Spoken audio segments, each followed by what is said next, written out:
Good morning, everybody, and welcome to another Cars and Coffee with me, Kenny Brown. Or if you're a car guy that wants to learn more about cars and performance and cars, then you're in the right spot. Because over the next hour or so, we're going to be talking a little tech. I'm going to answer some questions that were written in. Remember, I can answer questions live. So if you've got a question, be sure to just send it in the comment section. And we've got kind of a cool program lined up for you today. We do have a special guest. Neve, who we've known for years, is an amazing guy. He runs a charity, Cruise for the Cause, that we'll get into that a little bit, but it's to support cancer research. But here's the cool thing. He is going to tell you how you can enter to win a 2021 GT 500. I forgot what I was going to say in the beginning. Hope, that's what it is. It's a hard word. Yeah, the Hope Edition 2021 GT 500 plus how you can actually improve your chances to win. So he'll be coming up a little bit later. And as far as what else we have on the show today, we're going to talk some tech. I got somebody wrote in and they wanted to know some tips on managing the Mustang's power in corners, which is kind of a layup. That's a layup because I was going to be talking about that anyway. So that just kind of works out really well. And then Dan will be here, of course. And then the layup is we're going to talk about rear grip kit 1. Notice I said rear grip kit 1. Everybody knows it as rear grip kit. And that's the amazing rear suspension for S197s. That's part of my AGS 4.0 system. Well, rear grip kit 1 is soon to have a friend. It's going to be rear grip kit 2, and I'll talk about that a little later on. But we'll go over, the whole thing about making the back of a Mustang behave is something I've spent a lot of time working out, and I do know how to make that work. And we still have for the art this month, Kenny's Wild Horses. That was by Ron Burton, who's a well-known artist here in Indianapolis. And those are all the Mustangs I had in magazine articles back in the 90s. Yeah, because that was done in '96. So that's it's going to, after it leaves this wall, it's going to be hanging right behind my desk in my office. Because if you've been with me, a good friend of mine was holding that for us while we were in Chicago. And anyway, he brought it back, and it was just awesome to get it back and awesome to see him again. So I think what we're going to do is I'm going to jump into some questions. We've got some kind of pretty good questions this week, as usual. And remember, send questions in through Speed Therapy Society. If you're not a member of Speed Therapy Society, please join, because the questions that I answered on Saturday mornings come from there. And that's kind of how I shape what I'm going to talk about, because I talk about what you want to know about. So we had some questions this week. This is Andrew. I'm curious to hear Kenny's input on S197 OEM drive shaft versus one-piece aluminum or other versions, and if tracks require a safety loop. Okay, I'll answer the end first. Track day people don't require a safety loop. If you're doing like real racing or time trials, then sanctioning body probably will have you put a safety loop on. For fish track days, you don't need one. OE drive shaft, aluminum drive shaft. There's absolutely no comparison.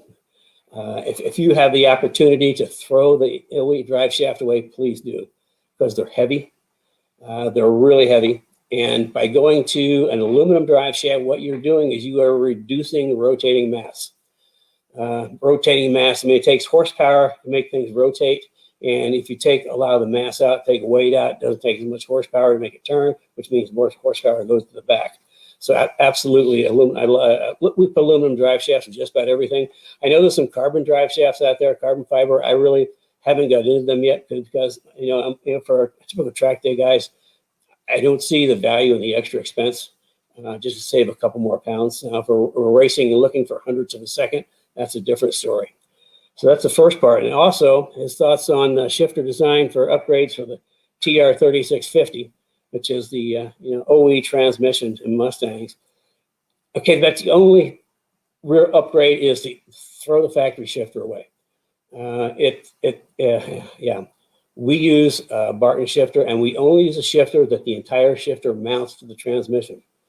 So everything's on the transmission, not half on the transmission, half on the body. And that's where you get into problems trying to shift real fast, sometimes because the engine's twisting and the body's not, and which means that the transmission liquids is kind of been buying. Anyway, we throw the factory transmission shifters away and just go to Barton. We can, if you're looking for one, we can kind of fix you up with the one that we use. It works great. It's like when it's done, it's like, toggle, really, really tight and quick. The other thing, making up the modifications, unless you're going racing, there's no need to make modifications. I mean, the things that you could do, certainly they run ATF, and there's better ATFs. I think the GM for the T56 GM is probably some of the best. There are also some additives, like I think it's like liquid moly or something like that you can put in the transmission to make things slipperier and reduce wear. But another thing, and this ties into another question from Jim Flattery, he was saying some of the shift problems with the transmission, reading some of the posts, could be the clutch as much as the transmission. And the answer to that is, yeah, probably yes.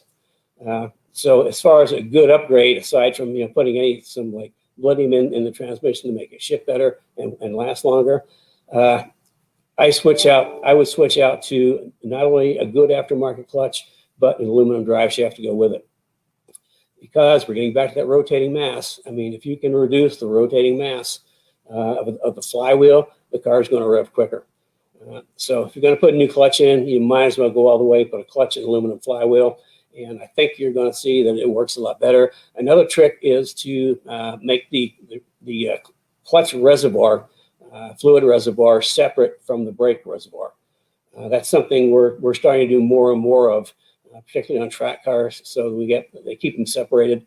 I can see from a production standpoint why they'd want to use the same reservoir for both. But adding a different master cylinder reservoir also, if putting some like fire sleeve, like spark plug fire sleeve, something to keep the heat from getting into the clutch line, because if that gets hot, then you're going to lose pedal. So I didn't think I had anything. Here I came up with a whole bunch of stuff to improve the transmission. So now Ernie is asking about whether, I'll just get to the part of the question that's easier to answer. He said, why do we require KB control arms versus a stock control arm, and the benefits and features of the S197 front end K member? Okay, we're going to be talking specifically about the front grip kit. For those who've been with us, they know I engineer systems. The rear grip kit is a complete system. Every single component, and we'll get into that in a little bit, is engineered to work with every other component to make a positive impact on suspension geometry. The same is true with the front. Now, my front grip kit is pretty simple. It's just a K-member, control arms, and bump steer tie rod ends. And why do we use the question should be, why do we use a K-member with our control arms? But here's the thing. Both our K-member and control arms are engineered to work together. I mean, the geometry, part of the geometry is in the K-member, part of the geometry is in the control arm. And I make a whole bunch of changes to geometry so that the thing is that with a front grip kit, when you turn the wheel, the car turns. You don't have to kind of wait for it to take a set. You turn the wheel and it turns. And that's because what I do the geometry. I add a lot of caster, camber gain, bring the roll center up, add anti-dive. All those things feed into making the front of the car turn.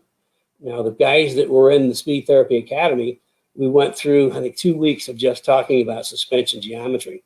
And it was it's kind of strange how the little things I do in the front suspension impact so many different things. And I won't get into that, but if you really want to learn about suspension geometry on Mustangs, sign up for the Academy, which actually another Academy is going to start in April, I believe. Speaker Academy, yes. Starting in April. And that is, like I say, if you really want to learn, that's the place to learn. And you can check with any of our graduates, alumni, and the value they can get out of that. So the answer is real simple. The K-member control arms are engineered as a unit to improve geometry. Now, something else I think Rich said you were you were concerned about the caster, maybe that you should stand the strut up for the street. No. No matter what the street track, going to the grocery store, you want as much caster it'll take. If you stand the strut up, what's going to happen? You're going to go at high speed. The whole thing's going to kind of wander back and forth because caster gives you high speed stability, whether it's on the street, the freeway, or the track.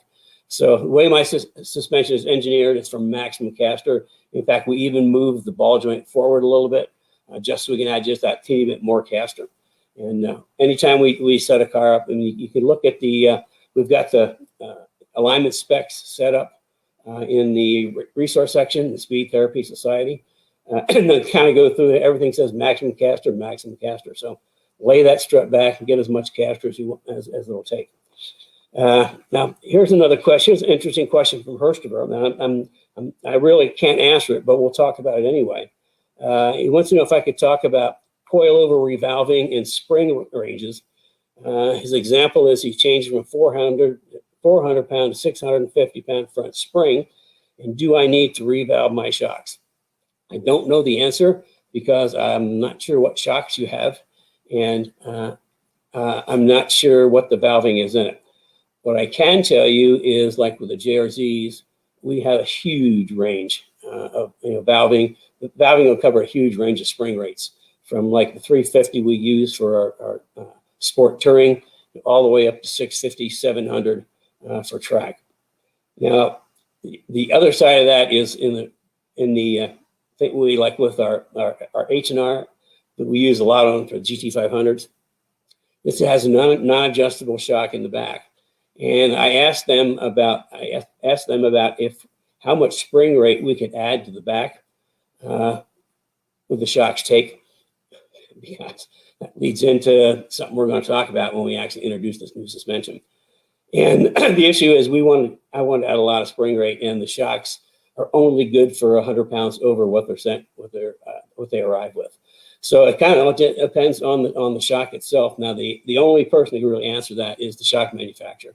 Call it and say, I'm going from 400 to 650. Do I need to revalve it, or am I still within range? So that's kind of like the best answer I can give you. I know the JRZs were good. I also know like the Strange that I have custom made to my specifications for 197 and Fox. They've got plenty of valving to take a broad range of springs. So yeah, check with the manufacturer and see what they tell you. Okay, cars and coffee. You have a little bit of coffee here. And I think I'm going to introduce Dan.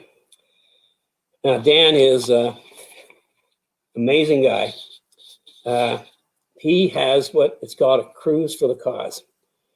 And he's been doing this, I think, he'll tell us when he started. But what he does in a nutshell is he goes around the country all summer long to different car shows, raising money for cancer awareness, prostate and breast cancer. And he'll give you a little more information on that. And it's just him and his wife. That's the entire program. And I think over the past 10 years, he's raised something like $550,000, which is pretty good chunk of money to put into cancer research and also to awareness.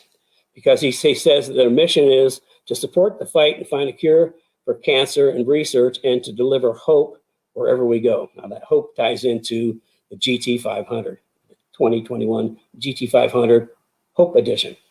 We'll get into that in a little bit too. So with that, why don't I stop talking and bring in this guy that I know him for a long time, and he's just amazing. So, Kerry, can you flip the switch? Oh, there he is. I am. Morning, Dan. Good morning, Kenny. It's good to see. How long have we been known each other? It's been, Kenny. I can't remember. It was when SVTOA used to have track events. I used to run my Fox body, and I ran my '96 Cobra convertible at SVT on track events. So that was the first time I think we ever became aware of each other.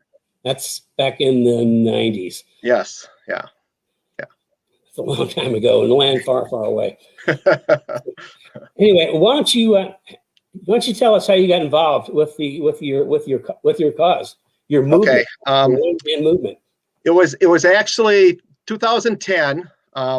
My mother actually was diagnosed with breast cancer, informed us in 2009, Thanksgiving Day is when my mother told me she had breast cancer.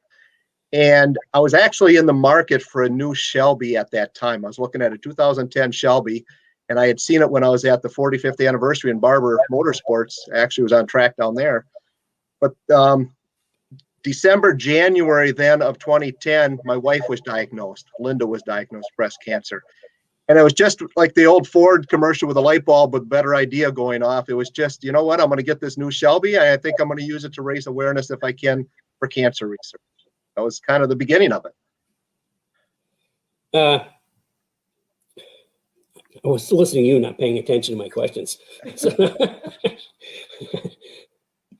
okay. Okay, here we go.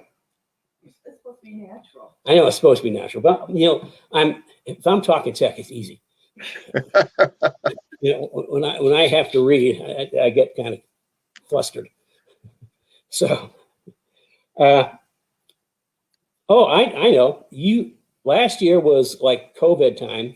You didn't do any events, but I think you did like a live, because I know I was on your live webathon or whatever it was. Yeah, it was.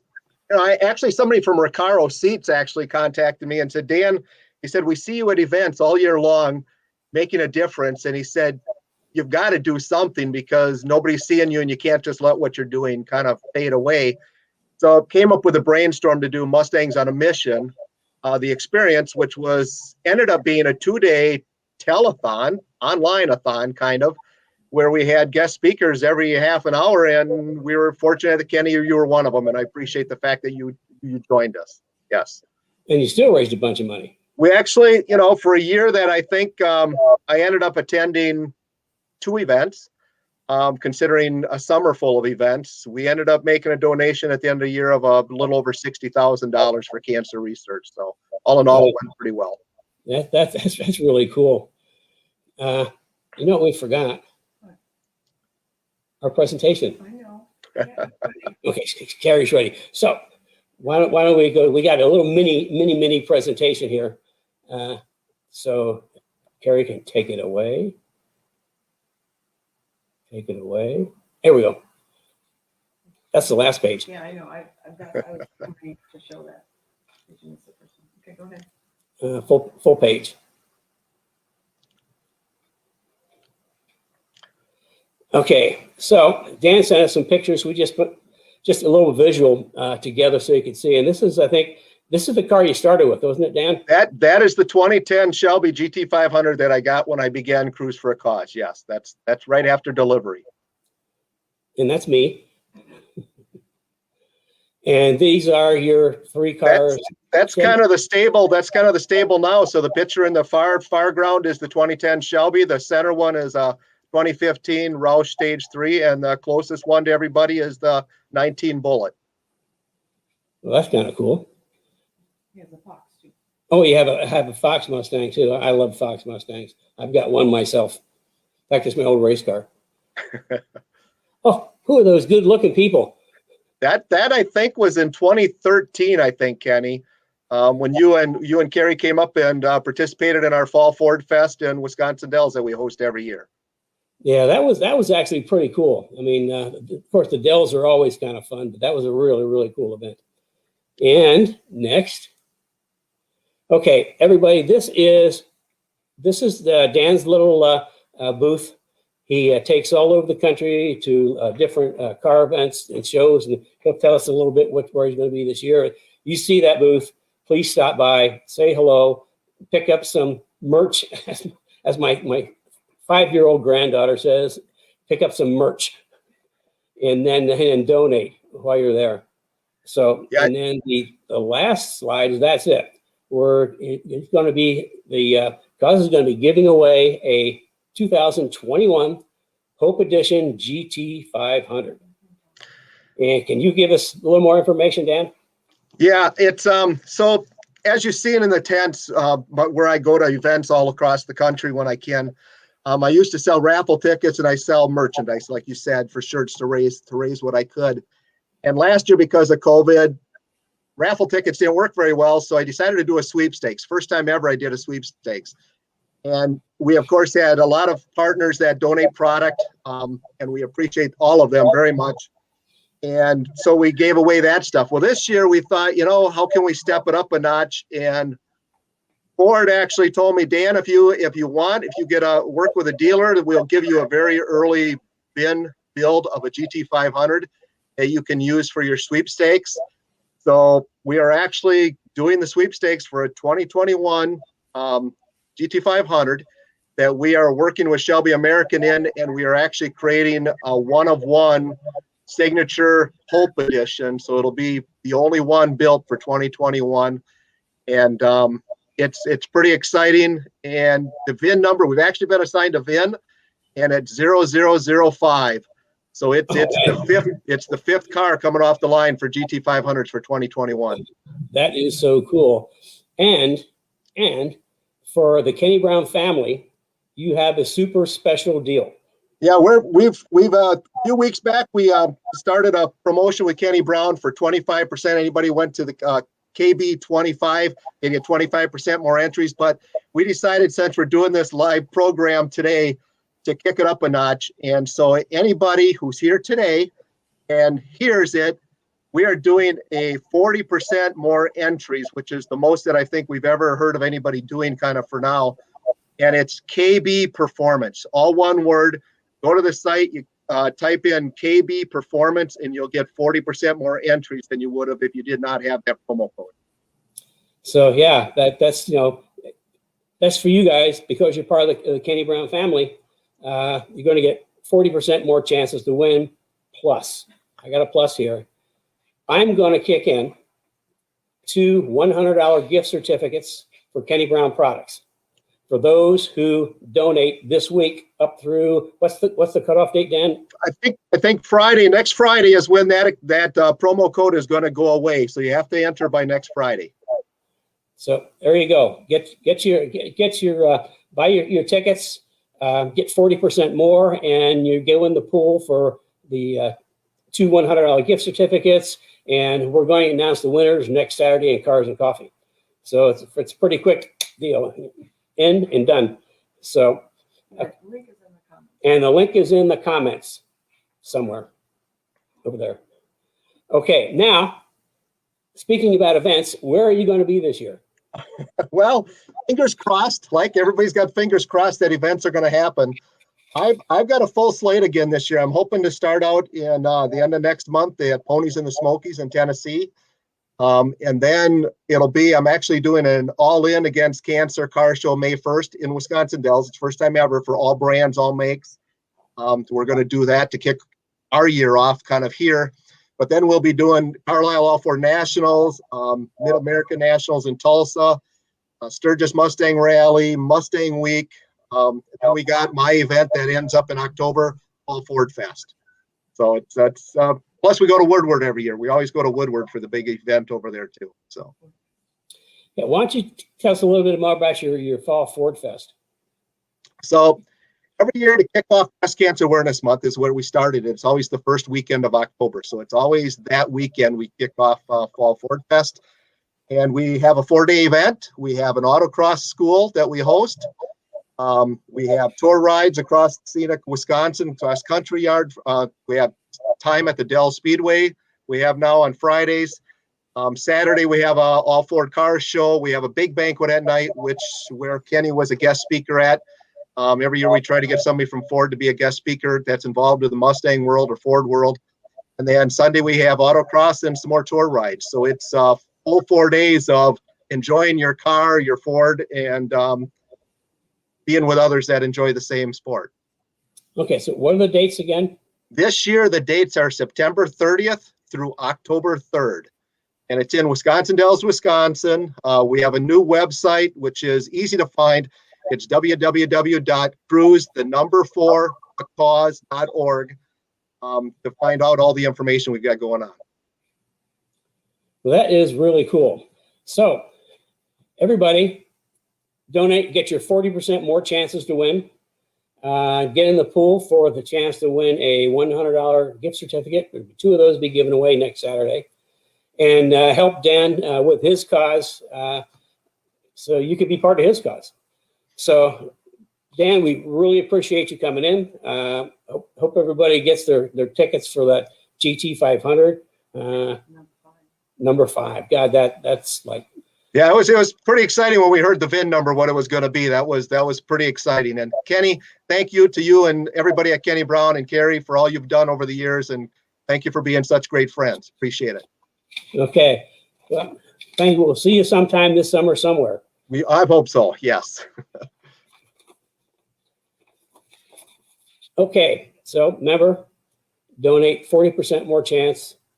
$100 Kenny Brown gift certificate for Kenny Brown products. Yeah, and it's only good through Friday. So be sure to let your friends know. And I forgot to hit the share thing. Don't forget to share. Hit the share button. You can start your own watch party. I was supposed to do that in the beginning, and I'm surprised I didn't get a note from Carrie for forgetting it.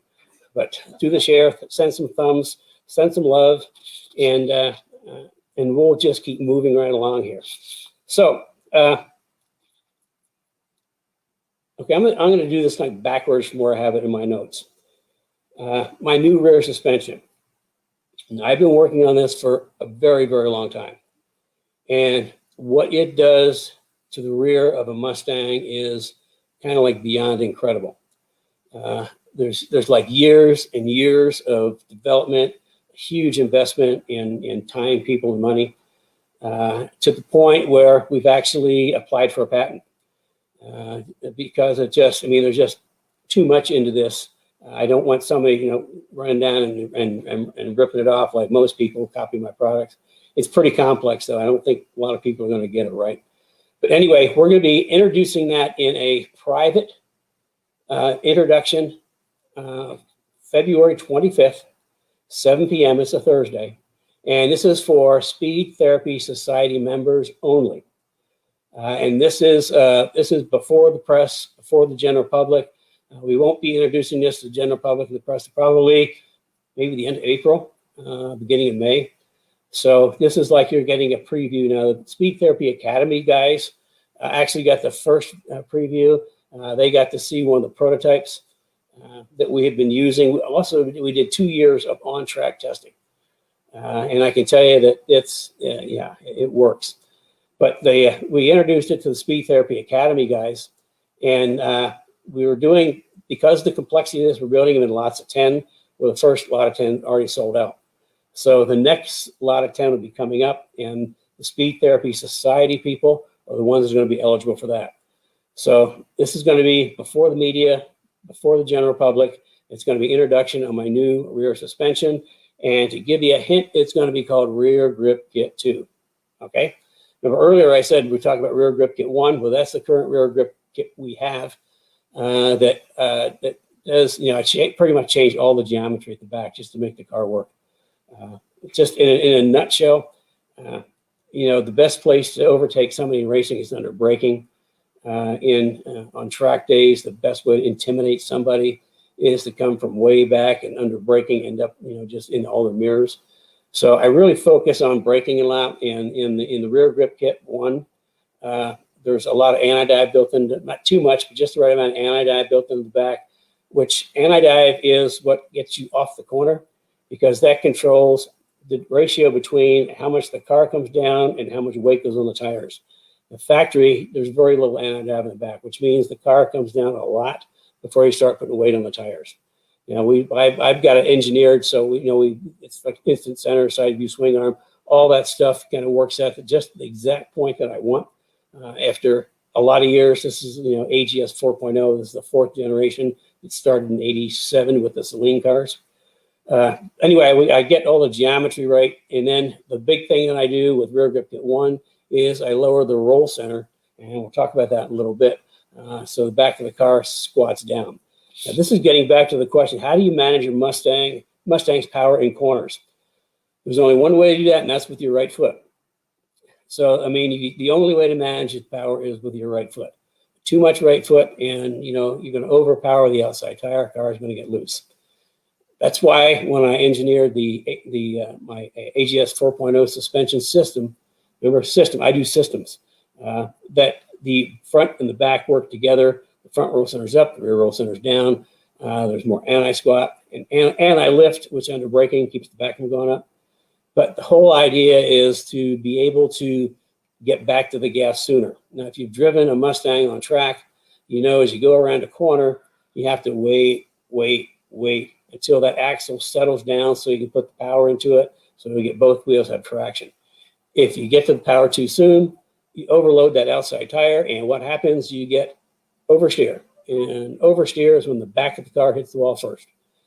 So by bringing the roll center down, rear down, the front up, you actually get, with my suspension, you get back to the gas way sooner, which gives you much quicker mid-corner speed and much quicker corner exit speed. And track speed is all about corner exit speed, whether you're racing or on track. So, you know, you manage the power with your right foot, but if you've got like the AGS 4.0, the suspension helps you manage that a lot better. So real quickly, I'm just going to run through the parts because a lot of the components of rear grip kit 1 carry over to rear grip kit 2. So let me show you two things. Now we have, you know, part of the anti-squat in the side view instant center is squat brackets. And these look a little bit different than everybody else's on the market. And I think ones I've seen are just like big and heavy and have this great big arm that comes up the back, and never really understood that. Where with mine, it just mounts right here onto the axle, mounts and shear.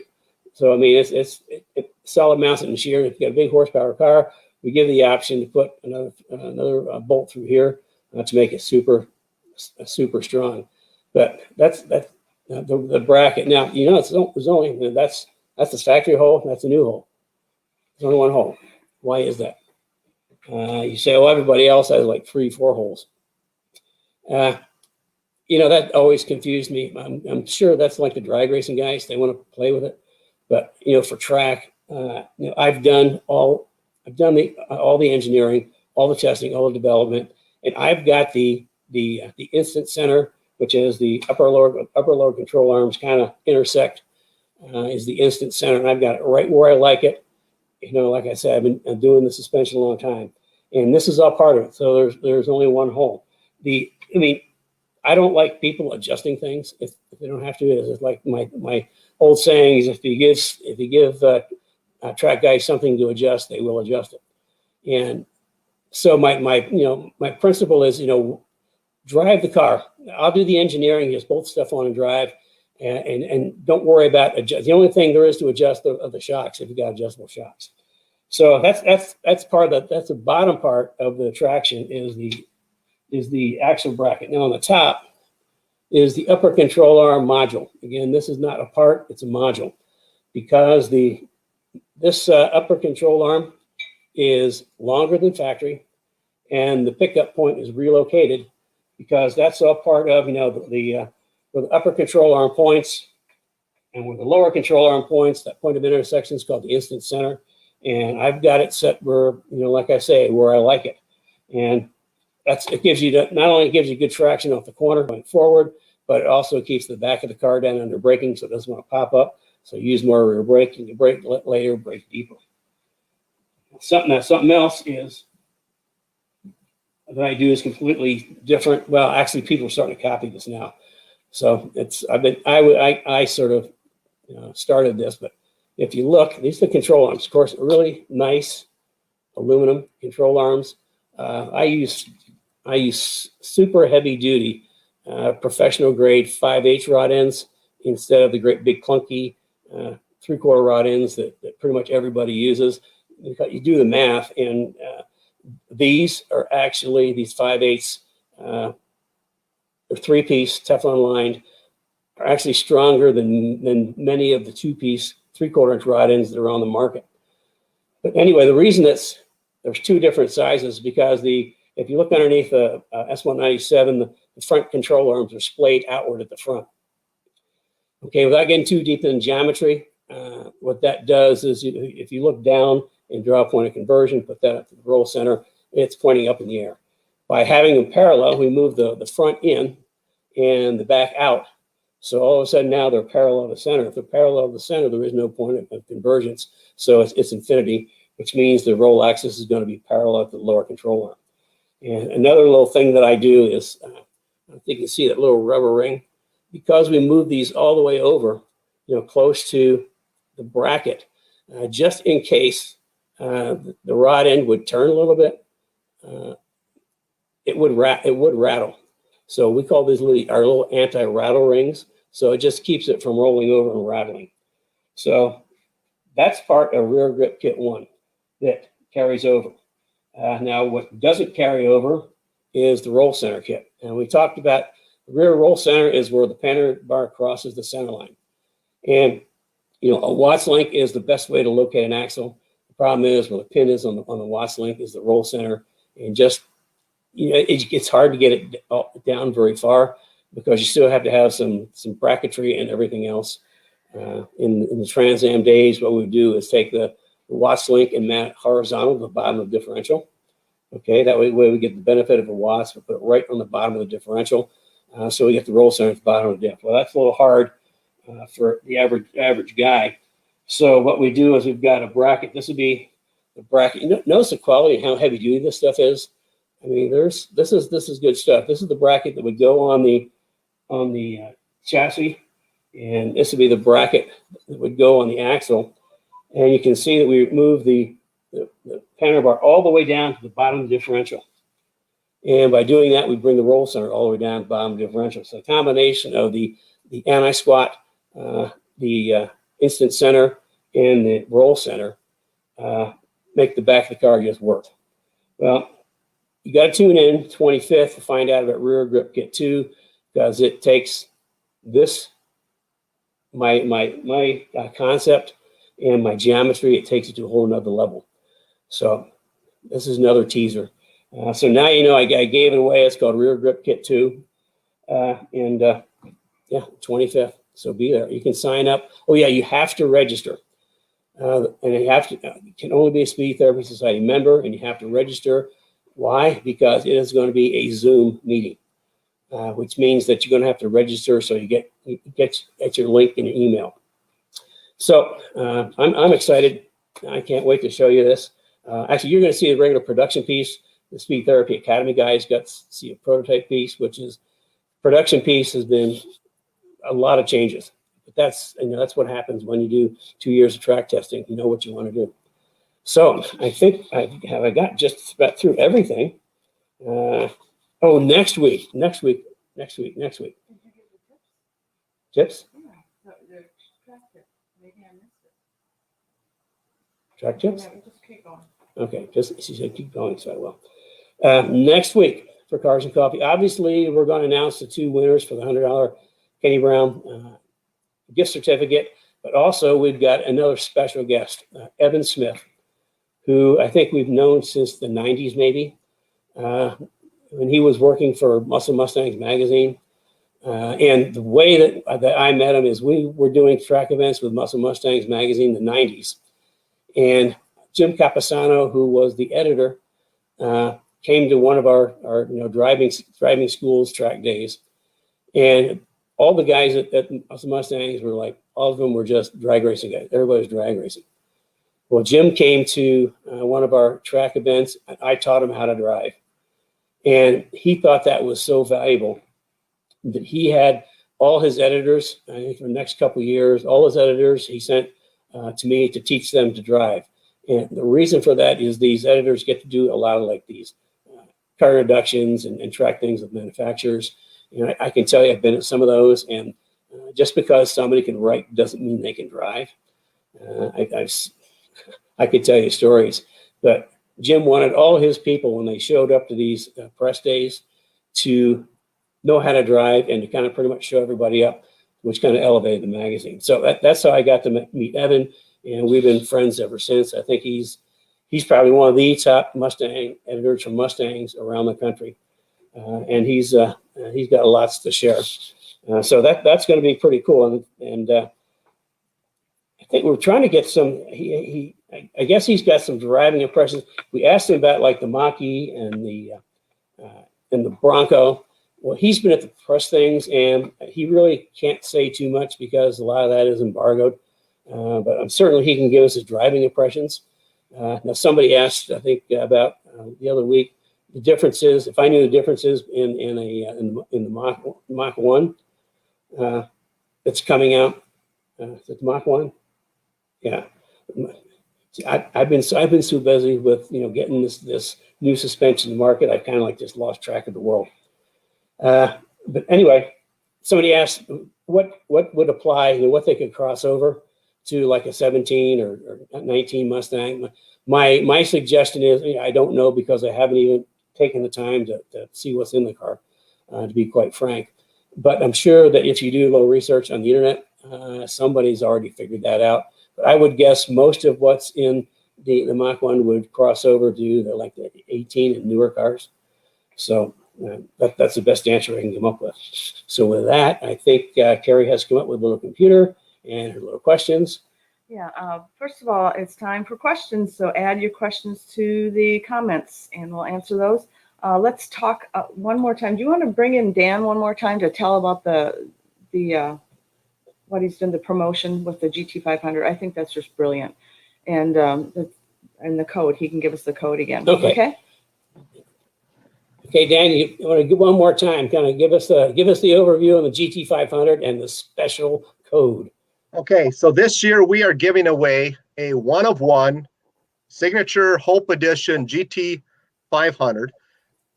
It's VIN number 005 is going to be coming off the line.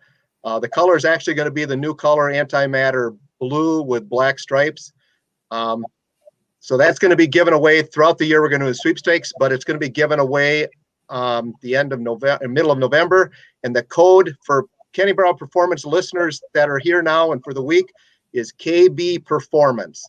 So if you go to our website or go to Kenny Brown's website, any of them will have the links. But otherwise, go to www.cruiseforacause.org and enter KB Performance to get 40% more chances to win. Plus, you put your name in a pool to get a chance to win a $100 gift certificate for Kenny Brown products from me. Agreed. So, I think I'll throw in a winner. We'll give in one of our Cruise for a Cause t-shirts too. Oh, there we go. We'll add that to the winners of the $100 gift cards. So thank you. Winner, wear a t-shirt for dinner.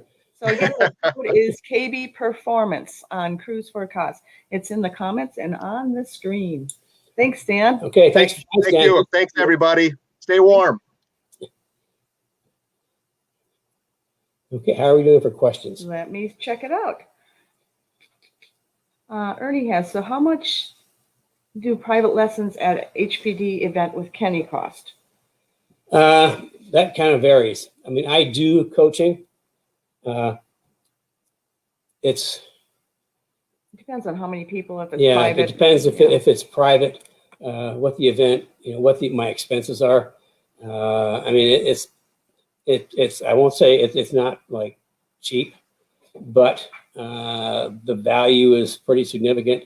I'll give you an example. I went out to one of our customers in Nebraska with a Boss Mustang.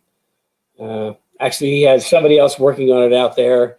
They really messed it up. He shipped it to us. We got the thing really straightened out. Anyway, he contracted me to come out for a weekend and driver coach him.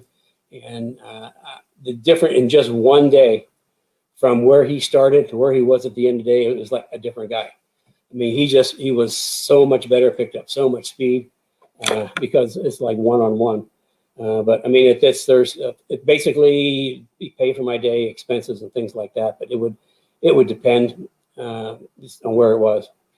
So do I contract for driver coaching? Yes. Okay, let me check the comments. You're supposed to be ahead of this. Oh, I know. I'm a little behind today. Question, does the new suspension, does it use a rear sway bar? I guess somebody's looking for some information. No. I mean, rear grip kit 1. I mean, the geometry is so good on rear grip kit 1. As some of you know, we throw the rear sway bar away. All it does is it puts too much roll stiffness in the back and makes the car loose. Well, you don't want it loose. You want the car tight. You want it to hook up. Rear grip kit 1 does not have a sway bar, so why should rear grip kit 2? Okay, and then we also have a question. Great show. I already installed a Watts link on my 2007 Mustang. Should I return to a Panhard rod system? In 2007, Mhm. that's 197. Yeah, I mean the trick is like the entire rear grip kit. I mean, it's a package. The Panhard bar is lowered to the bottom of the diff, so we bring the roll center all the way down to the bottom differential. Plus, that mates up with the the side view geometry, the anti-squat, the anti-lift. I mean, the real key. I mean, if you put a Panhard bar on and put it at the bottom differential, is it going to be better than the Watts link? As far as roll center, yes, because the roll center is going to be lower. I don't know which brand of Watts link you have, but wherever that little center pin is where your roll center is. And I guarantee it's not equal to the bottom differential. So it's pretty much, I think the thing to do is probably sign up for one of my 15-minute consults, and we can kind of talk about it. There should be somewhere that you can, if you can't find a schedule, call in, check in with Carrie, and she'll set you up with one of my 15-minute consults, and we can talk it through. Yeah, so we will be posting the 15-minute consult link should be in the comments area. And then I'm going to have a message coming through. Then also, why don't we repeat one more time? On the screen is a Cruise for the Cause website, Cruise for the number 4 a cause, and enter promo code KB Performance for 40% more chances to win. So let's help out this Cruise for the Cause, and it's a great way to donate money and have the potential to win a brand new GT500 Special Hope Edition. Okay, and then let me see, we have a couple more things coming through here. Anna said, yeah, I think this, you already answered this. Anna says, can you say if the rear grip kit 2 will still use the rear sway bar? And I think you just answered that. No, I mean, if we don't use it for rear grip kit 1, don't need for rear grip kit 2. Okay, if there's any more, this is the last call for any more questions. Okay, and I guess that Evan is in the audience. Hey, Evan. Okay. Yeah, Evan's a pretty cool guy. I mean, we followed him through, I don't know how many different, we first met him when Muscle Mustangs was in New Jersey, North Jersey. And then they got bought out by somebody, and they got bought out by somebody, and they got bought out by somebody, and they got bought out by somebody. I mean, it's just crazy how the publishing world just works or doesn't work. And Evan also has a pretty active YouTube channel, and I believe it's Revan Evan. If it's not Evan, why don't you throw that in the chat what it is, and we'll get that up. We'll announce it next week as well. Okay, here's a couple more questions. Eric Ringano. Do you recommend solid mounts in an SN95 steering racks or urethane? SN95? Solid mounts? We use urethane, and if it's a race car, I go to a solid mount. If it's a street car, track car, I stick with urethane, because it just, when you got anything that's really solid mounted like in race cars, you're going to pick up vibration somewhere. And having that little bit of urethane just is a teeny bit more vibration dampening. I can tell you that with our front grip kit for the SN95 Mustangs, we have it comes with offset rack bushings, which actually move the rack up to help with the bump steer. But that's all. The front grip kit for SN95 is the K-member, control arms, offset rack bushings, and then what needs to go with it is our caster plus, our camber plates. I say camber plates, not camber caster plates, because for SN95 Fox, what we've done is we've actually eliminated the caster adjustment and put maximum caster in. That way I can actually get more caster that way. So it only is a camber adjustment. But that's the front grip kit for SN95, and it is adaptable to a Fox. And you do need to cut a few things and move a few things around, but you can put them on a Fox. Okay, we have another question from Annabis. Annabis actually has our front and rear Kenny Brown grip kits. Oh. And it just bumped ahead of me. Okay, what do you use for brake bias on the big brake kits? I have a 14-inch front Brembo, And they say bias would change if I use a 13.8 rear disc. So what do you use for bias, the 14-inch front and rear multi-piston discs? That's a question. Okay, what year car is it? He has an S197. I think it's probably 10 and above. Okay, what do I do? Nothing. And the reason is that, you know, the brake packages we use, whether it's the street kits or the Pro 4R, you know, we've been working with Bear for a long time. We have a good relationship. The way the Bear engineers their pistons is they are totally transparent to the ABS system. So the ABS system takes care of all the bias. So literally we do nothing.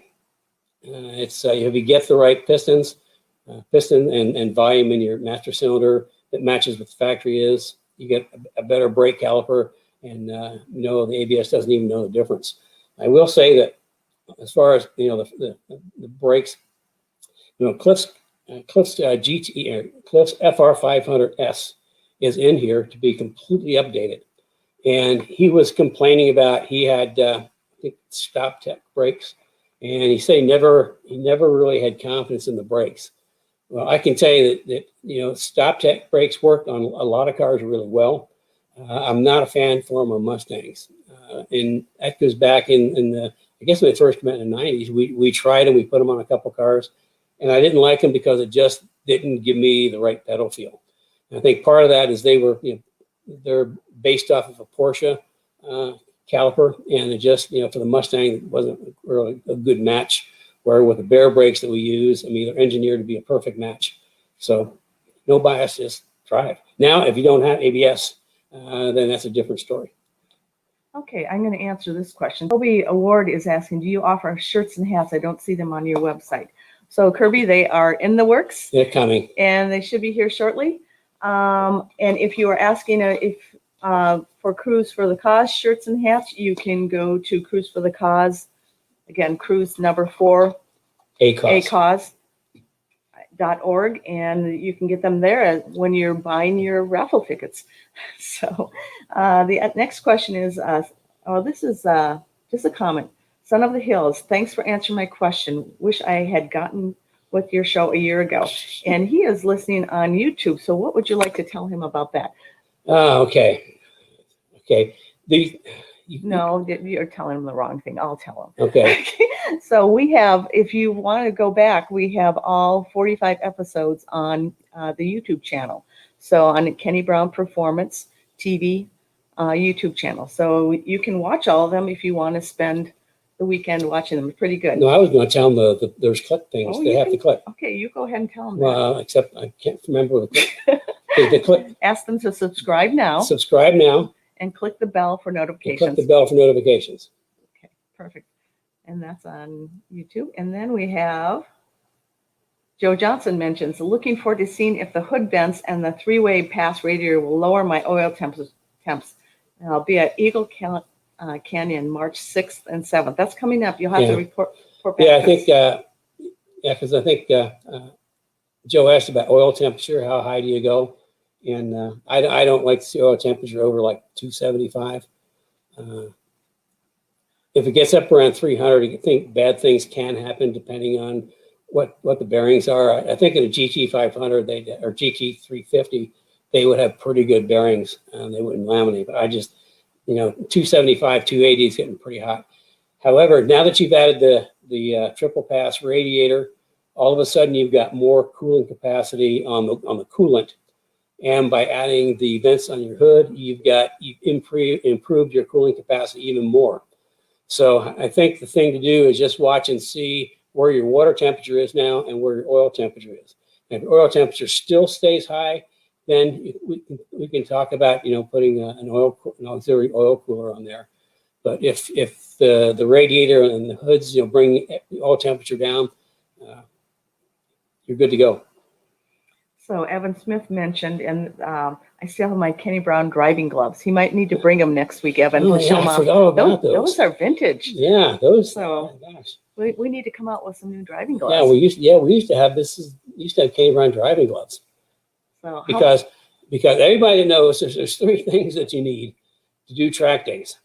You need a good helmet, to protect your noodle.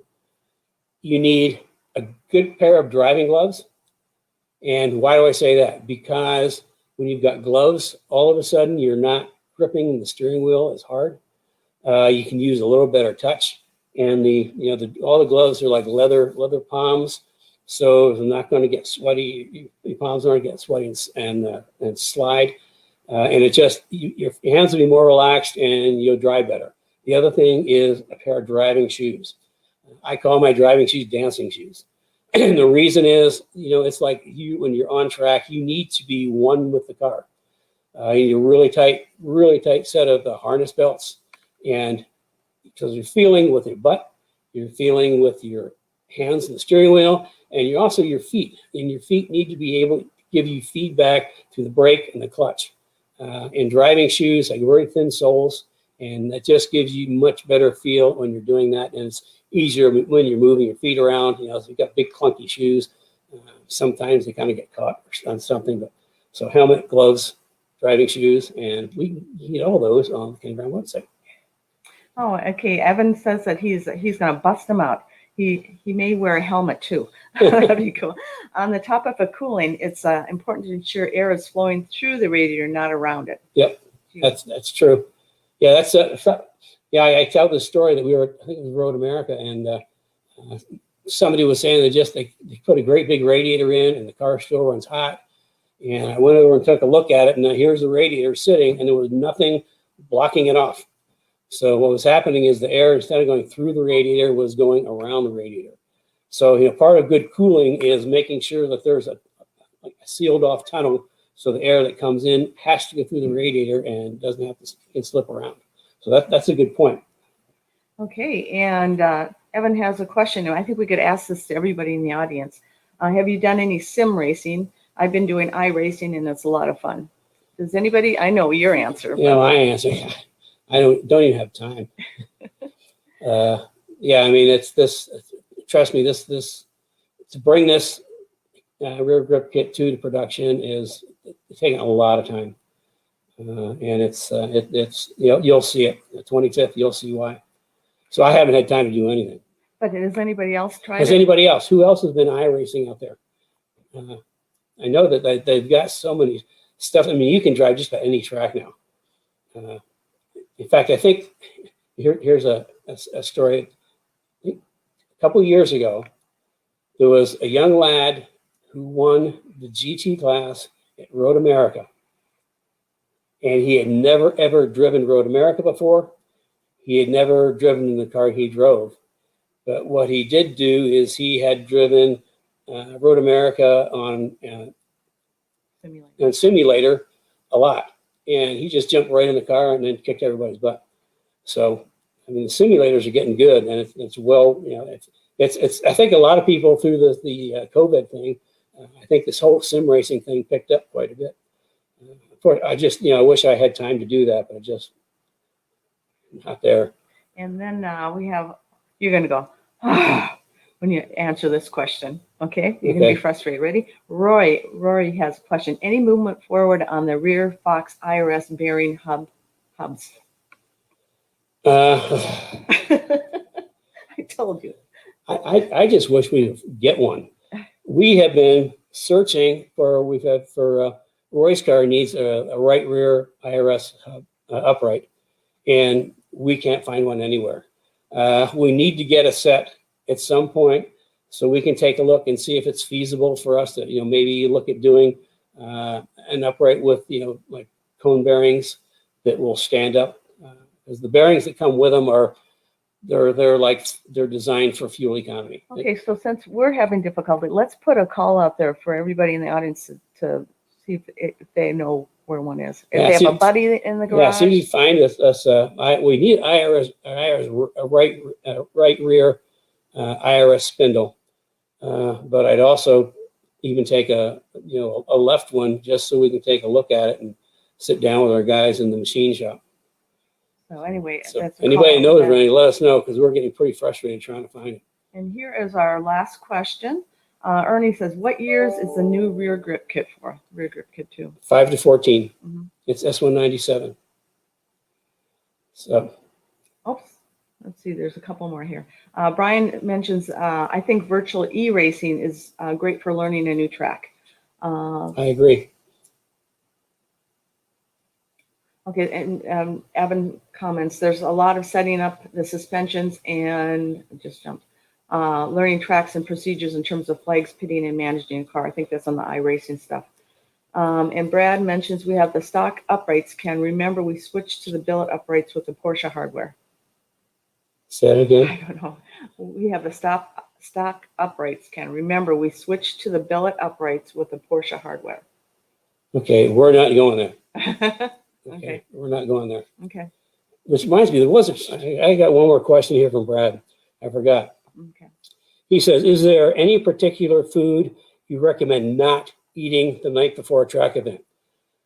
Well, I think the first thing, garlic and onions would come to mind because you have to live with yourself in your helmet.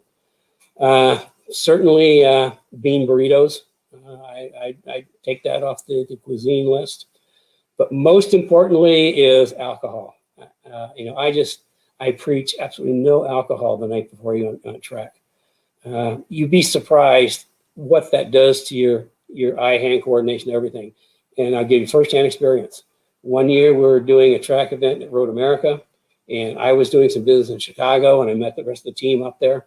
And I got there before everybody else, and we're sitting around Sequins, talking to some people, had a couple of beers. Didn't think anything of it. The next day on track, I drove like crap. I mean, I really drove like crap. And then I just really was mad at myself. And obviously, Saturday night, I didn't have anything. I had a nice, healthy dinner, got to bed early, got lots of sleep. And, Sunday morning, man, I was just right on. I was right back to driving like crazy. So absolutely, I strongly suggest no alcohol at all the night before you go on track. In fact, our whole team, our whole team is forbidden to drink alcohol. Okay, because we're there to work and perform well. Okay, I think that's it for the questions, but let's see if everybody can, right after they get off of this, is go to Cruise for a Cause. It's number 4. And donate and sign up for your chance to win not only a GT5, that's cool, VIN number 05. Mm-hmm. I mean, that is beyond cool. And a chance to win a $100 gift certificate for Kenny Brown products. Mm-hmm. So, and there's a couple of those going out. So anyway, so again, it's Cruise for the number 4 a cause. And the code word is for the 40% is KB Performance. Kenny Brown Performance, KB Performance. So whatever you buy in tickets, you actually get 40% more. Kelvin's already donated. Dell Hughes has already donated. Yay. You guys rock. So that is awesome. Okay, well, I think with that, we're going to wrap up. I'm pretty excited to have Evan on next week. He's like, I haven't actually physically seen him for a long time. I think the last time he saw me, I probably had a whole bunch more weight on. And as you can see, I've trimmed up healthy as an ox. Not small ox, anyway.